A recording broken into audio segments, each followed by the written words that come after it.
लड़का था जैसे कोई जादुई पैसों की मशीन। जो भी परिवार उसे गोद लेता उनके घर में अचानक धन वर्षा होने लगती। मगर हर बार 7वें दिन कुछ रहस्यमय और डरावना घटता। पूरा परिवार मारा जाता था। आर्थिक तंगी में डूबे आयपा और उनकी पत्नी किमू ने आखिरकार जोखिम उठाने का फैसला किया। उन्होंने गोद लेने के कागजों पर हस्ताक्षर कर दिए। एक सामाजिक अधिकारी ने चेताया, इससे पहले 10 परिवार यही कर चुके हैं और सभी 7वें दिन मारे जा चुके हैं। मगर आयपा अडिग रहे और उसे गोद ले लिया। जिस रात लड़का उनके घर आया, एक अजीब चमत्कार घटा। घर के कोनों में नकद धन अपने आप प्रकट होने लगा। दोनों पति पत्नी हैरान और गदगद थे। अफवाहें सच निकली। अगली सुबह आयपा ने बालक के लिए कुछ सुंदर खिलौने खरीदे, आभार जताने के लिए। फिर लड़का और किमू रोज की तरह कबाड़ बीनने निकले। लड़का कचरे के पास खेल रहा था, तभी एक भारी वाहन पीछे की ओर बढ़ने लगा। किमू ने जान की परवाह किए बिना दौड़कर उसे बचा लिया। उस रात उनके घर में एक कीमती सोने की चेन प्रकट हुई। अब आयपा को एक पैटर्न समझ आने लगा, जितनी सच्चाई और प्रेम वे लड़के को देंगे उतना ही बड़ा धन मिलेगा। तीसरे दिन उन्होंने उसे एक अच्छे होटल में स्वादिष्ट भोजन कराया, लेकिन भोजन के दौरान ही लड़के को सांस लेने में परेशानी होने लगी। किमू घबराकर उसे अस्पताल ले गई। पता चला उसे समुद्री खाने से तीव्र एलर्जी है। इलाज में सारा धन खर्च हो गया। फिर भी आयपा को यकीन था कि रात को फिर कोई धन मिलेगा, पर इस बार कुछ नहीं हुआ। चौथे दिन भी घर खाली रहा। सच्चाई स्पष्ट हो चुकी थी। लड़का बीमार होने के बाद अपनी शक्ति खो बैठा था। गुस्से में आकर आयपा ने उसे डांटा और कहा, हमें फिर से धन चाहिए। किमू को यह बर्ताव बर्दाश्त नहीं हुआ। अब वह उस बच्चे को अपने पुत्र की तरह मानने लगी थी। मगर उस रात भी घर में कोई चमत्कार नहीं हुआ। 5वें दिन आयपा ने घर का चप्पा चप्पा छान मारा, मगर कहीं कुछ नहीं मिला। छठा दिन आया। लड़का अकेला बैठा कचरे के ढेर के पास खेल रहा था। अचानक ढेर खिसक कर उसके ऊपर गिर गया। किमू बिना समय गंवाए दौड़ी और खुद से मलबा हटाने लगी। आयपा भी उसकी लगन देखकर मदद करने लग गया, मगर तभी ढेर फिर से गिर पड़ा और तीनों उसमें दब गए। जब उन्होंने होश संभाला तो खुद को एक आलीशान हवेली में पाया। मेज पर एक प्रॉपर्टी डीड रखी थी आयपा के नाम पर। लड़के को बचाने की उनकी निस्वार्थ कोशिश का यह इनाम था। आयपा ने लड़के के लिए और खिलौने खरीदे और कहा, मुझे क्षमा कर दो बेटा, मुझे तुमसे इस तरह व्यवहार नहीं करना चाहिए था। लड़के ने उसकी आंखों में सच्चाई देखी। उसी रात जब आयपा आराम कर रहे थे तो कमरे से एक तेज आवाज आई। भागकर देखा, कमरे के बीचों बीच 2 बड़े थैले रखे थे जो नोटों से भरे हुए थे। इतनी धनराशि की जिंदगी भर की जरूरतें पूरी हो सकती थीं। लेकिन एक बार फिर लालच ने उन्हें घेर लिया। आयपा ने सोचा, अगर मैं 7वां दिन आने से पहले ही लड़के को रास्ते से हटा दूं तो शायद मरने से बच जाऊं। 7वें दिन उन्होंने लड़के को एक कमरे में बांध दिया और जमीन खोदने लगे। मगर किमू को कुछ अजीब सा महसूस हुआ। वह रातों रात लड़के को लेकर उनके पुराने घर लौट गई। आयपा भी पीछे पीछे पहुंचा। वो अपना चमत्कारी बच्चा खोना नहीं चाहता था। वो बच्चे को छीन रहा था, लेकिन किमू ने पीछे से उस पर वार किया। आयपा वहीं जमीन पर गिर पड़ा। दुख से टूटी हुई किमू नीचे बैठ गई। लड़का उसके पास आया, अपना छोटा सा हाथ उसके घाव पर रखा और उसी पल कमरे में एक शांत उज्जवल रोशनी फैल गई।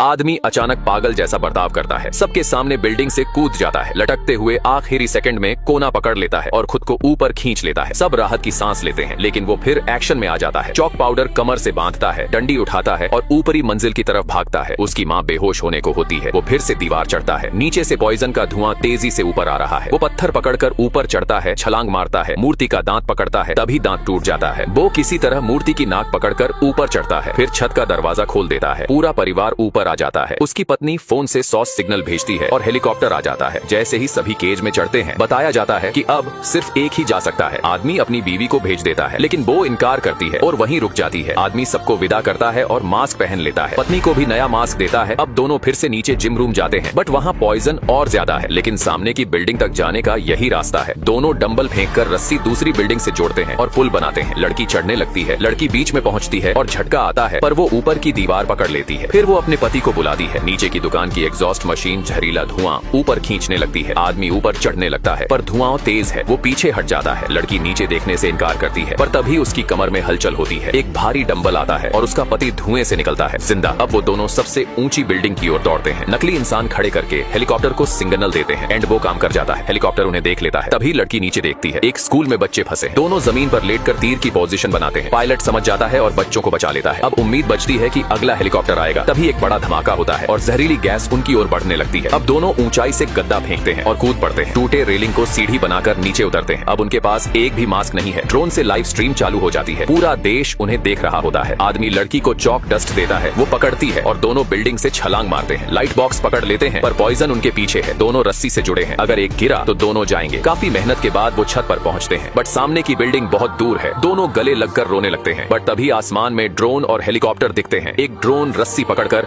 सामने की बिल्डिंग में बांध देता है। आदमी रस्सी कसता है, बेल्ट बांधता है और दोनों छलांग लगाते हैं, लेकिन ब्रिज का स्लोप बहुत हल्का होता है और दोनों बीच में अटक जाते हैं। लड़की आदमी की पीठ पर चढ़ती है और क्लैंप से रस्सी काटती है और वो झूलते हुए आगे बढ़ते हैं, लेकिन आखिरी सेकंड पर नॉट खुल जाता है और दोनों गिरते हैं। लाइव स्क्रीन फ्रीज हो जाती है और लाखों लोग रो पड़ते हैं। तभी सरकार आखिरी हेलीकॉप्टर भेजती है, पर वहाँ सिर्फ रस्सी मिलती है। पायलट लौटने ही वाला होता है, तभी क्रेन टावर पर दोनों हाथों में फायरवर्क पकड़े मिलते हैं।